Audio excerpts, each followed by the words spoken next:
Okay. Yan si Sir. Customer natin. Yan, galing San Pascual, Batangas.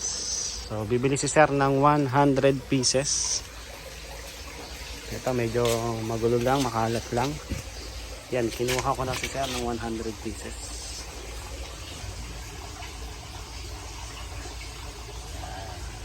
Malalaki yan, Sir. Mga 4 to 6 inches na po yan. Yan, sige Sir.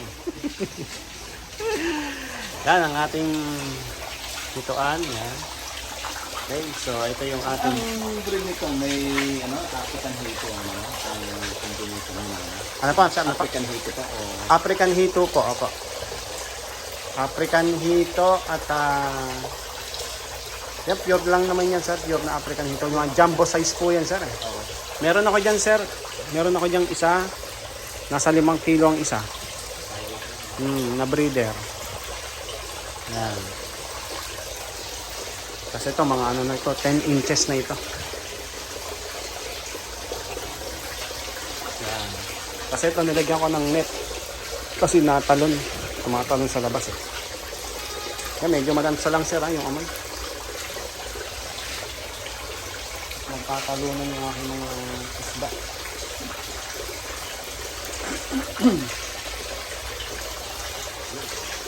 So ito Sir, mga ganito kalalaki, mga na ito, 2 months na lang ito. 2 months na lang, harvest na kayo dito. Yan, feeds. 10 pesos ang isa. Opo, yan. Feeds, saka bitukan ng isda. Yan, mabilis lalaki yan sa ganyan, Sir. Yan lang ang ipapakain nyo, mabilis lalaki yan. Medyo malansa nga yung amoy. Tapos meron pa doon yung palaisdaan natin doon, Sir, yung earth pond. Yan, kung nakita nyo na po doon. So ito mga ano na ito, 6 to 8 inches. Yan. Ilang buwan na ito? Para Sir ay kulang-kulang 2 buwan. Para mga garni. Sabi niyo mabilis ng lumaki. Yes po, Sir. Oo, mabilis na yan. Mabilis ng lalaki yan. Lalo kung ang ipapakain nyo, bitukan ng isda. Tested na sa layan. Yes po, Sir. Oo. Bitukan ng isda. Tsaka yung ano, Sir. Oo, tsaka kung malapit kayo sa mga manukan, yung mga mortality ng manok, yung mga farm ng manok. Yan. Mga pinapakain sa kanila, mabilis nang lalaki ang mga ganyan, Sir. Yung bitukan ng isda, kapag magpapakain kayo nun, ang gagawin nyo, Sir, lilinisan nyo muna, hugasan nyo muna para maalis yung mga dugo, yung mga dumi, yung lansa. Dahil kapag napasama yun sa tubig, babaho yung tubig eh. Lalansa yung tubig. Magkakaroon ng pollution. So ako, kapag nagpapakain ako ng bitukan ng isda dito, ang ginagawa. Yan eh.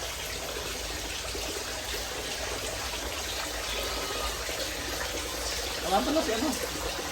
Sir. Tense Raymond. Okay. Pulis po. Sige pa. Kaya yata yung kausap ko nung... Kanina umaga, may hindi tayo sabi. Oo. Hindi, tsaka nung nakarang araw, kaya rin ba yan? Oo. Yung sabi niya maghahatid kayo dito? Okay. May naihatid kayo yan, Sir, niyan. Wala. Ayun, baka gusto niyo yung 10 inches. Ha? Maliit lang ba yung lalagyan niya, Sir? Maliit lang yung lalagyan. Lagi testing nga lang ako lang ngayon. Lagi testing ko yung pulse din ako niya ni Pinoy Palaboy. Pinoy Palaboy eh. Tignan natin, Sir, yung earth pond natin. Para sa...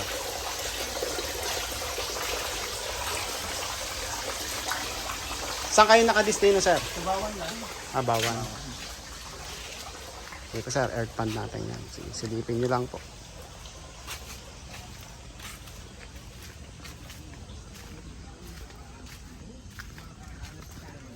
Galing kaya sa maganda yung place sa dyan kasi pwede pag-alagaan.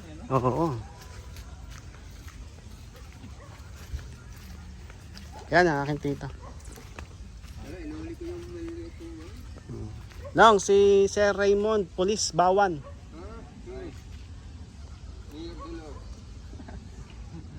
Yan ang aking tito po. Yan, may mga bangus po dyan, sir. Bangus. Ari po kasi pinapasok ng tubig alat, sir. Tsaka tsaka tubig tabang, kaya ari brackish water po ari. Pwede naman sa ito ang bracket yan. Oo, sir. Ari, ano sir, ay yung Ano naman ito? fingerling, sir. Ng Hito din po.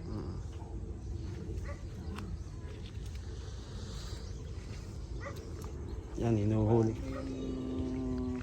yung palaki na gagawin ng mga breeder kung ano. Sir. Yung mga pambenta, sir. Ang pambenta. Magkano ang kilo sa iyo na ano? Ng hito po. Depende, sir. Ngayon kasi wala akong ngayong pambenta na malalaki. Naubusan na rin po. Ang ano ko, sir, ang bentahan ko dito, sir, 150, 180. Depende, sir, eh. 180, 200 yan. Depende po sa season, tsaka sa dami po ng isda po natin.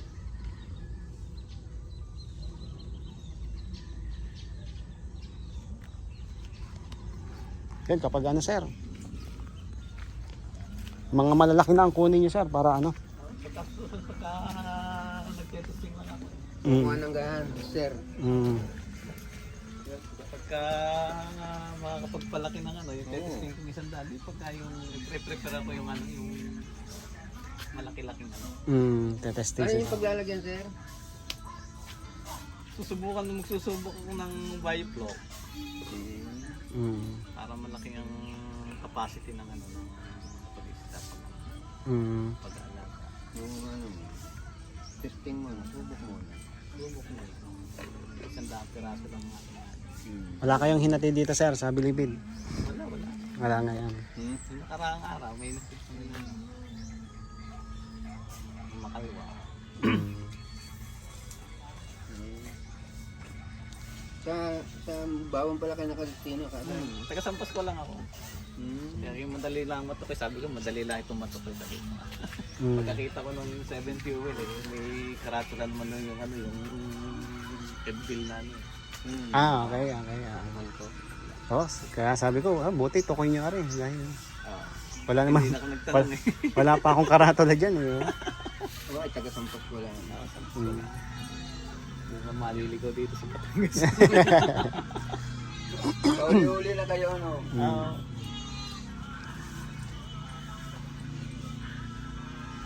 Ang fingersling mong ano, yung mas maliliit na mga 3 inches to ano, to 5 yung kano.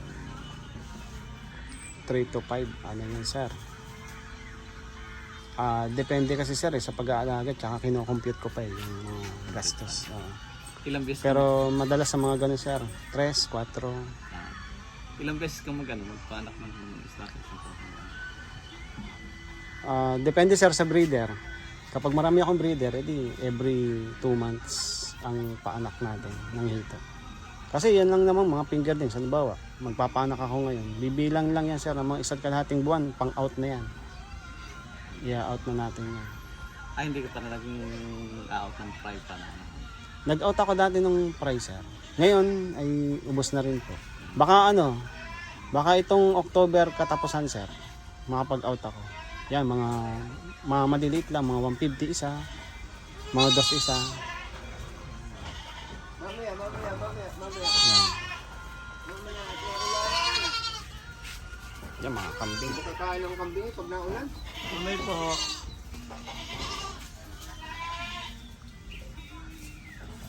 Yan, masusupan niyang aring kainin sa ikumpay ninyo sa pagka-ipel. Oo, nagtatangid ka. Ang dami yung tanong ko yan eh. Hindi ko ito nga lang kayo, pero itong bigero. May bulatin eh, kaya nagtatay. Hindi mo talagang kubo ko na. Aring pagyaring Binubulati nga po ang kambing. oo, binuto na. May parcel sa tuwan. Ito lang akin nalagyan. Apo, madalas pala kay sir manood ng YouTube. Wala akong ginagawa pag ako nasa sa bahay eh. Nanonood ako ng YouTube sa ano. Sige sir, kunin nyo lang po at didrain ko lang din eh.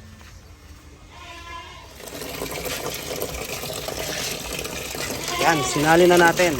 Okay, so ito yung mga fingerlings ni sir. Oh. Malalaki yan.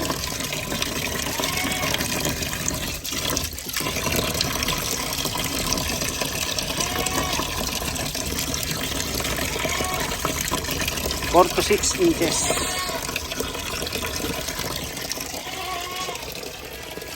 Yan, kahit ganyan lang na tubig sir, okay na po yan.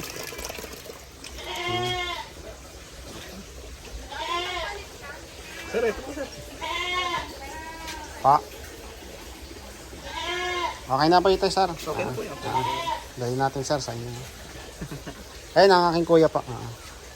Police, police Bawan. Sumawa nga. Raymond. Sir Raymond. Ayan sir, dali natin sir. Okay. Kapag may tanong kayo sir, i-chat nyo lang po ulit ako. Ano po? Magkano ang kilo din sa Batangas na? 180 sir, yan sa palengke. Kilo? Hindi mas mura pala sa, sa pagkasalasada sa natin. Ay, sir, nung pids? Feed? Mura lang yung pids sir, kala ko yung isda. Feed, oo. Ang pids sir ay nasa 45 lang yata. Ay, mura lang pala naman.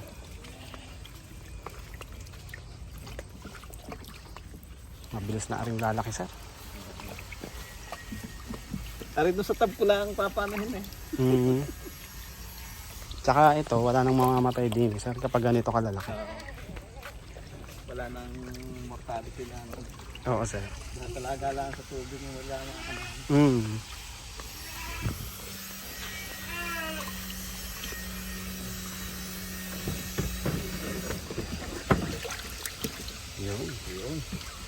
Binahin na. Sa susunod sir, kapag may mga malalaki ako na pang-out, bibigyan ko kaya na. Para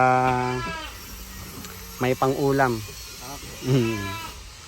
Kailan ba kayo ulit na din sir? Pagka ano lang, pagka siguro na hindi pa naman ito ano eh. Baka Balik. nakasubaybay sa iyo. Ayun. Ayun, balitaan nyo lang sir at itong video na ito, i-upload na natin ito. Thank you po. Thank you po Sir Raymond. Thank you. Po, Sir Raymond. Okay. Para po, parito na ako. Apo, sige po sir. Apo. Thank you po. Apo, ingat po. Ingat po sa biyahe.